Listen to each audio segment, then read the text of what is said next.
하늘의 것을 구하면 산다. 오늘 함께 보실 하나님의 말씀은 요한복음 1장 19절에서 28절까지 말씀입니다. 요한복음 1장 19절에서 28절까지 말씀을 제가 봉독해 드리겠습니다. 19절에 유대인들이 예루살렘에서 제사장들과 레위인들을 요한에게 보내어 네가 누구냐 물을 때 요한의 증언이 이러하니라. 요한이 드러내어 말하고 숨기지 아니하니 드러내야 하는 말이 나는 그리스도가 아니라 하는데 또 묻되 그러면 누구냐? 네가 엘리야냐? 이르되 나는 아니라. 또 묻되 네가 그 선지자냐? 대답하되 아니라. 또 말하에 누구냐? 우리를 보낸 이들에게 대답하게 하라. 너는 내게 대하여 무엇이라 하느냐? 이르되 나는 선지자 이사야의 말과 같이 주의 길을 곱게 하라고 광야에서 외치는 자의 소리로라 하니라. 그들은 바리새인들이 보낸 자라. 또 물어 이르되 네가 만일 그리스도도 아니요 엘리야도 아니요 그 선지자도 아닐진데 어찌하여 세례를 베푸느냐? 요한이 대답하되 나는 물로 세례를 베풀거니와 너희 가운데 너희가 알지 못하는 한 사람이 섰으니 곧 내 뒤에 오시는 그이라. 나는 그의 신발끈을 풀지도 감당하지 못하겠노라 하더라. 이 일은 요한이 세례 베풀던 곳 요단강 건너편 베다니에서 일어난 일이니라. 아멘. 오늘 말씀의 제목은 땅에 있지만 하늘에 속한 사람과 사람 되어입니다. 사람 되어, 사람 되길. 땅에 있지만 하늘에 속한 사람 되어. 우리가 지난 수요 예배 시간에 아모스 선지자의 이야기를 우리가 들으면서 요동하지 말고 다른 사람이 뭐라고 하든지 간에 좀 잠잠하고 요동하지 말고 그들처럼 하지 마라. 또 금요 기도의 시간에 그 연하여서 하나님을 기쁘시게 하는 생활은 하나님의 뜻에 따라 사는 생활이다. 하나님의 뜻에 따라 행하는 모습이 하나님께서 기뻐하시는 생활이요 그의 모습이다. 라는 그런 말씀을 드리는데 오늘은 그 말씀의 후소편으로 또 그에 연하야 되는 한 외전과도 같이 말씀을 나누려 합니다. 우리가 비록 이 땅에 있지만 이 땅에 가하지만 하늘에 속한 사람으로 우리의 시민권은 하늘에 있으니까요. 할렐루야. 여러분의 모든 시민권은 이 땅이 아니라 하늘에 있음을 믿습니다. 그 시민권 있는 자로 하늘의 시민권자로서 이 땅에 살지만 하늘에 속한 사람이 되어 살아가기를 소원하면서 함께 말씀을 나누도록 하겠습니다. 세례 요한인데요. 세례 요한은 죄 사함을 받게 하는 세례를 베풀었던 사람입니다. 죄 사함을 받게 하는, 그러니까 자기가 직접 죄 사함을 주는 세례는 아니었다는 이 말씀인데요. 누가복음에 등장합니다. 누가복음 3장 3절에 이렇게 있습니다. 요한이 요단강 부근 각처에 와서, 요단강 주변이죠. 각처니까 주변에 와서 죄 사함을 받게끔 하는, 죄 사함을 알게끔 하는, 그러니까 그러한 회개의 세례를 전파하기 시작합니다. 그가 주었던 세례는 죄 사함의 세례가 아니라 죄 사함을 기억나게 하여서 얻게 하고 받게 하는 회개의 세례를 베풀었던 사람. 그가 베풀었던 세례는 회개의 세례였죠. 회개의 세례를 베풀었습니다. 그의 세례는 한마디로 말해서 이와 같이 정의할 수가 있는 것이죠. 그는 외쳤습니다. 회개하라. 천국에 가까웠다. 그리고 나보다 앞선 이가 너에게 올 것이다. 회개하라. 천국에 가까웠으니 너희는 주의 그 길을 예비하여라. 그가 오실 길을 굳게 하라. 이런 외침들을 세례 요한이 했던 것이죠. 그래서 오직 죄를 사하는 세례는 나 뒤에 오시는 이가 너희로 하여금 죄를 사하는 세례를 베풀 것이다. 라는 그런 말로 외치는 자, 그것을 알게 하는 자가 이 세례 요한이었습니다. 그렇다면 여러분, 이 세례 요한의 세례가 이와 같았다면 진정 우리에게 죄를 사하게 하는 세례는 예수 그리스도의 십자가의 죽으심과 또한 그의 부활하심임을 믿습니다. 우리의 죄를 사할 수 있는 능력은 오직 예수 그리스도 그의 십자가의 은혜에 있음을 또한 믿습니다. 그것을 믿고 그의 능력이 우리에게 임하여지고 또 그로 인하여서 우리가 의인 되어지고 하나님의 백성 되어졌던 그런 모습이고 오직 세례 요한의 이 모습들은 그러한 예수 그리스도의 이 죄 사함의 세례를 베푸시는 그에 대한 예표와도 같은 세례였다. 이것을 보고, 너희가 지금 이것을 행하는 것을 보고 예수 그리스도를 알게끔 하는 것입니다. 그러니까 실질적으로 나타나실 예수 그리스도의 이 죄 사함의 세례를 알게 하기 위해서 교보제의 역할을 했던, 그 담당했던 분이 이 세례 요한이셨다라는 그런 말씀인데요. 그런데 이 광야에서 이 요단 주변으로 와서 세례를 베푸는 이 모습이 있게 되어지자 사람들, 특별히 레위인들, 제사장들, 바리새인들, 사두개인들, 이런 사람들이 이 요한이 세례를 베푸는 것을 귀히 여깁니다. 왜냐하면 그 사람들은 이전에 했던 많은 이야기들을 들었던 사람이고, 또 성경에 대해서 엄청나게 잘 아는 사람이고, 옛날의 구약에 대해서 줄줄줄 외운 사람이고, 그래서 그것을 보면서 빨리 사람을 이제 보내오는 거죠. 자기들이 예루살렘에서, 아까 우리 24절이나 28절 제일 마지막 절에 보면은 베다니 근처라고 돼 있죠. 그러니까 거기서 예루살렘에서 거기까지 이제 이쪽으로 보내는 겁니다. 그래가지고 야, 그곳에서 이런 일이 있다고 하는데 이 사람이 누군지 바로 알아와야 돼. 이렇게 하면서 그들을 보냈다고 24절에 등장을 하죠. 그래서 이제 이 보내임을 입은 사람들이 요한에게 이르러서 요한에게 말합니다. 네가 누구냐? 네가 누구냐? 제일 처음에 물어봤겠죠. 네가 그리스도냐? 그랬더니 이 세례 요한이 아니라.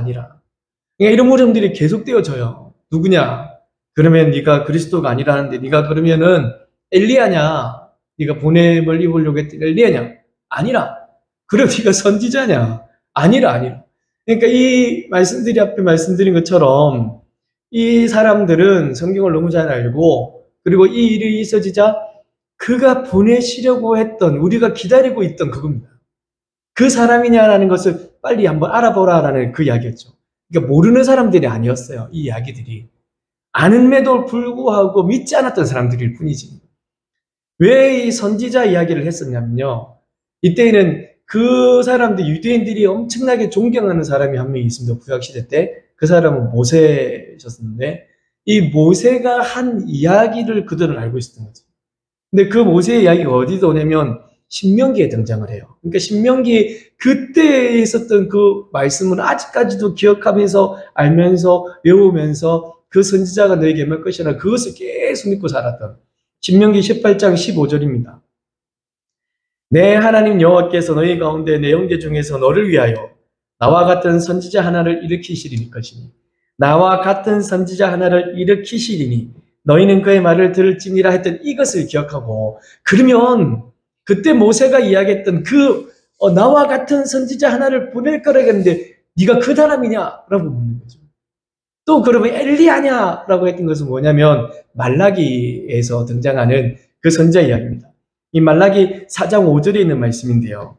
보라, 여호와의 크고 두려운 날이 이르기 전에 내가 선지자 엘리야를 너에게 보내리니 라고 했던 이 말씀, 이 사실 말라기가 끝나고 이 신약이 이르기까지 약 400년 정도의 이 휴지기가 있습니다. 하나님이 등장하지도 않으시고 이스라엘 백성들에게 말씀하시지도 않으시고 너가 하고 싶은 대로 살아라 했던 게 400년 동안에, 그래서 신약과 구약의 중간의 이야기가 신구약 중간사라고 하죠.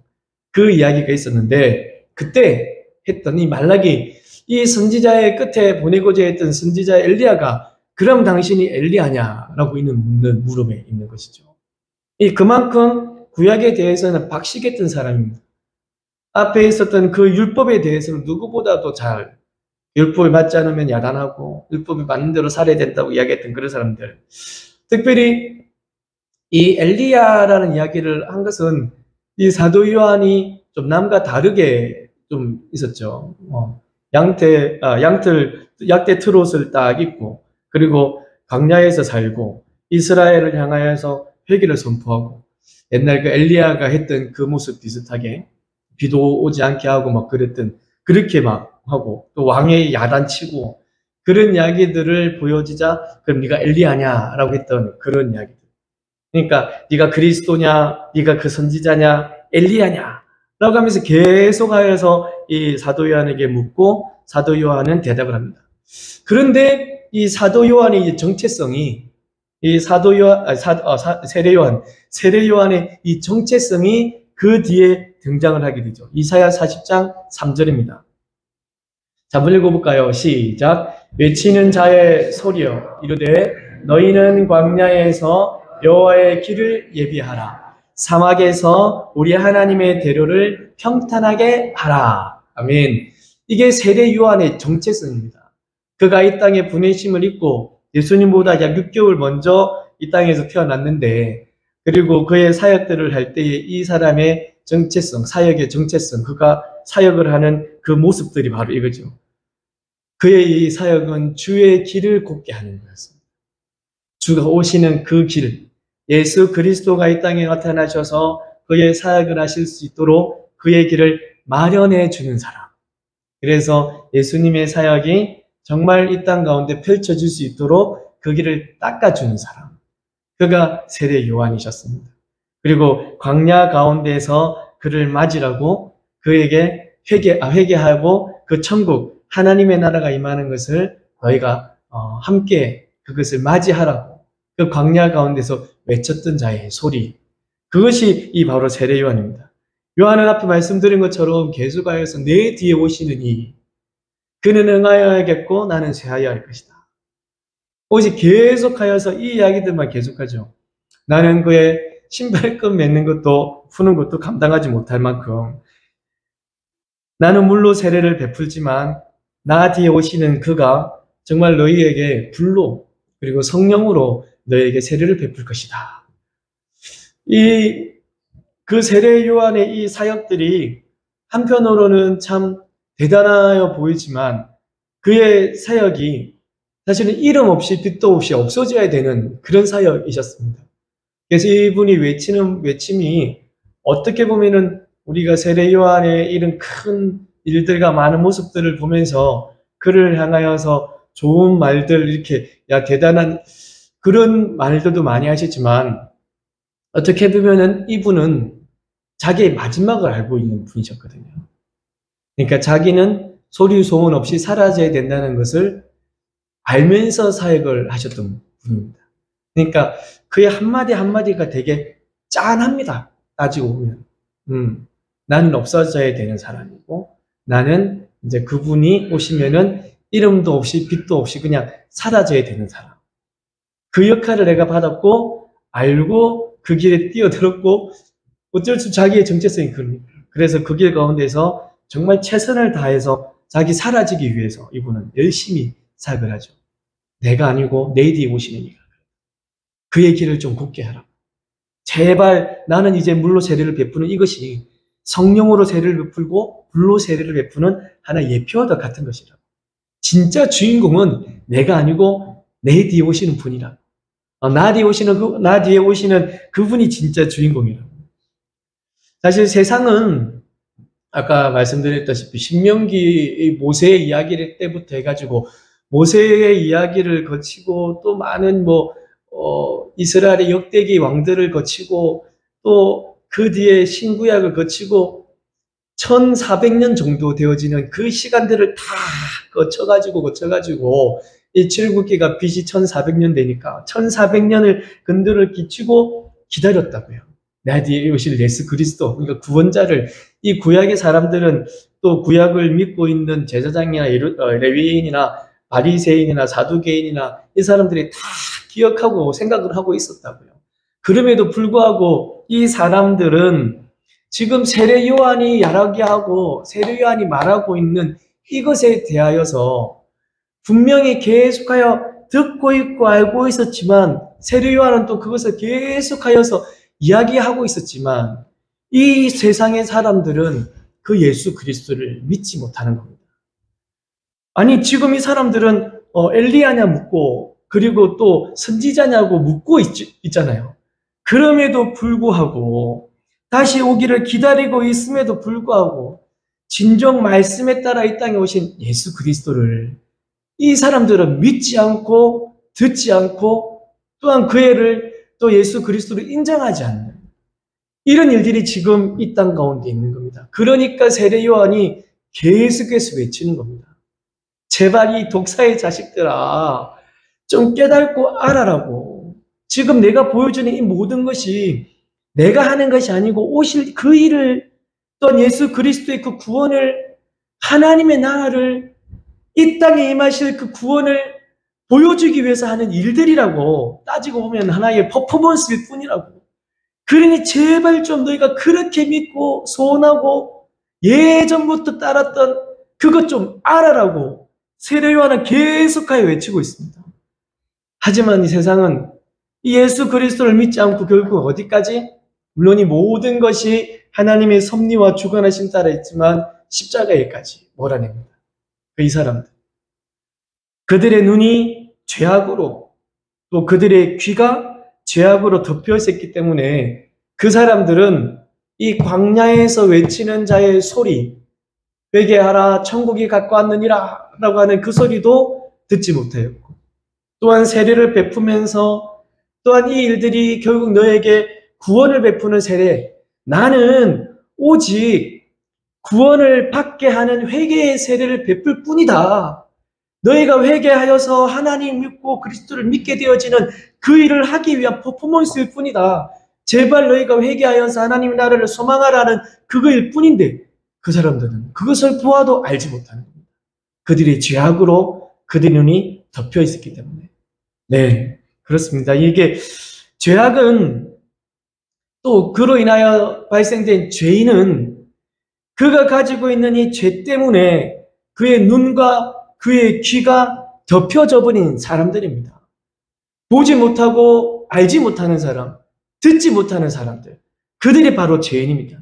그렇기 때문에 하나님의 말씀을 보아도, 그리고 하나님의 말씀을 들어도 알지 못하고 깨닫지 못하죠.